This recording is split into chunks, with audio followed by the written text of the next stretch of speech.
Welcome to Spain and the area of Barcelona, and even though it looks sunny, it is freezing cold up here.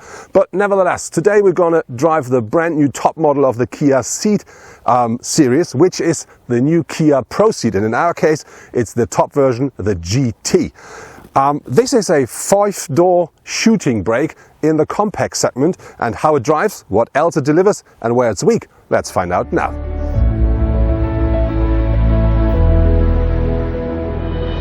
The bonnet and the fender of the Kia ProCeed is exactly the same as with the standard Kia Ceed, but the ProCeed features a completely new front bumper, and with that one, even though it's exactly the same width as the standard Ceed, the car looks even more wide and more sporty on the road. And to give the car the extra sporty look, we do find very often glossy elements like here and here, just to give him the extra kick. And very important with the car, it comes as standard with full LED headlamps and LED daytime running lights. And what I really like is these four single lamps here, because that reminds me a bit to the so-called ice cube design of the old Kia Ceed GT. And to give our version, the GT, the extra kick, you do find red elements right here, and you do find this red stripe here at the front wing, just to give the car the extra sporty look and to identify it as the GT.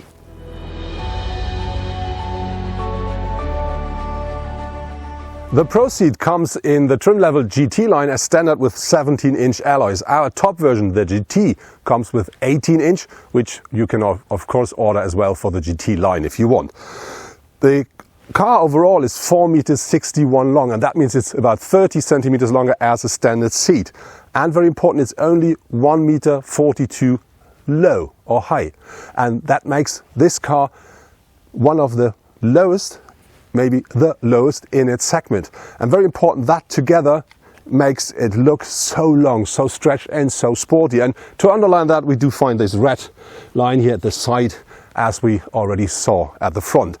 And very important with that car is the roof line. We're talking about a shooting brake, so the roof drops slightly to the rear of the car, and this look is underlined by this element here, which really makes the glass look even thinner. And so I think that really gives the car a very sporty kick. And then very important, when you come to the rear, we have a very flat rear window, and we have this very thin tail lights. And I think that reminds me a bit to the Porsche Panamera, which I think for a compact car, it's not too bad. Very important, they come as standard in full LED. And then of course you find the ProCeed sign here, and we do have these chrome exhausts, but they are fake, very important.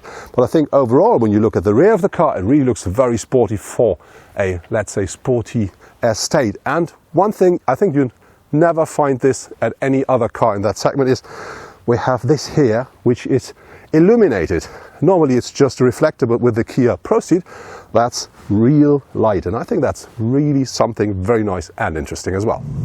Our test car features the most powerful engine which is actually available for the ProCeed, and that is the 1.6 liter turbo petrol engine, and that features 150 kilowatts or 204 horsepower and a maximum torque of 265 Newton meters.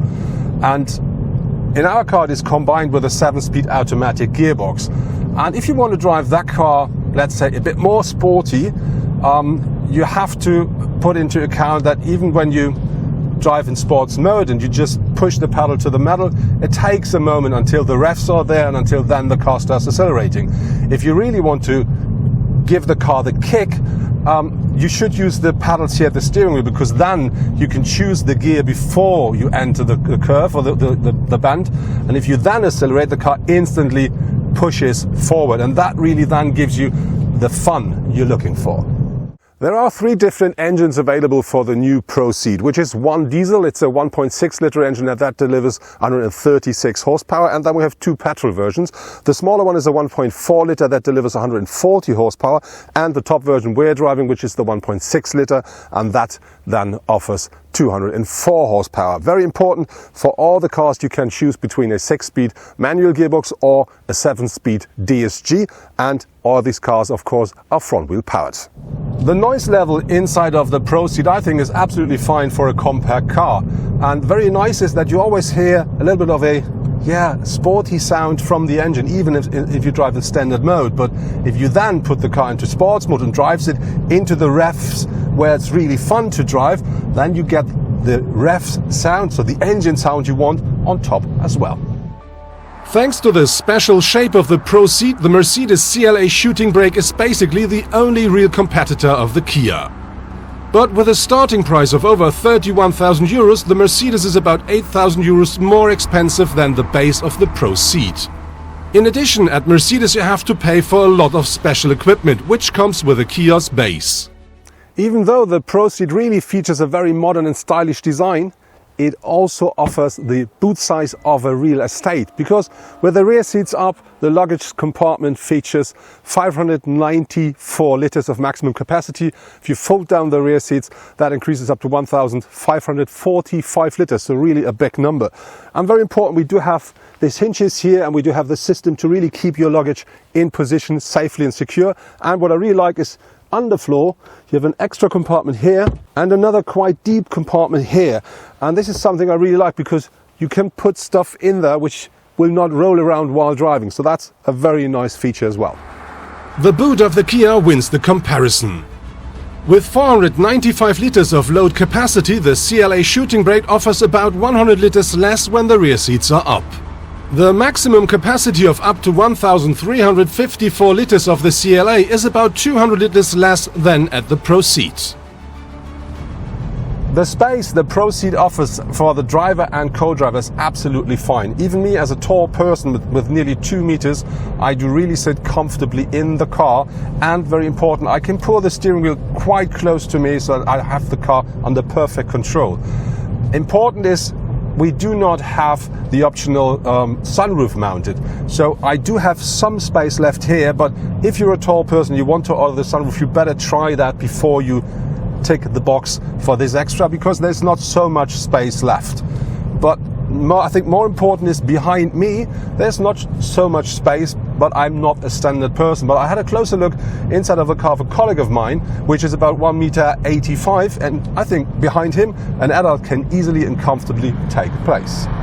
Let's talk about the materials and the craftsmanship inside of the car. And I have to say, you will find loads of soft touch materials inside of the car. You'll find it here at the doors, you find it at the dashboard, you find it here at the lower side of the dashboard as well, and on top you do have leather. And we only have plastic down here around the gear knob and a little bit more into the center console. But very important, here we do find glossy black as well, which looks absolutely great. It's a bit sensitive, but it really looks very nice.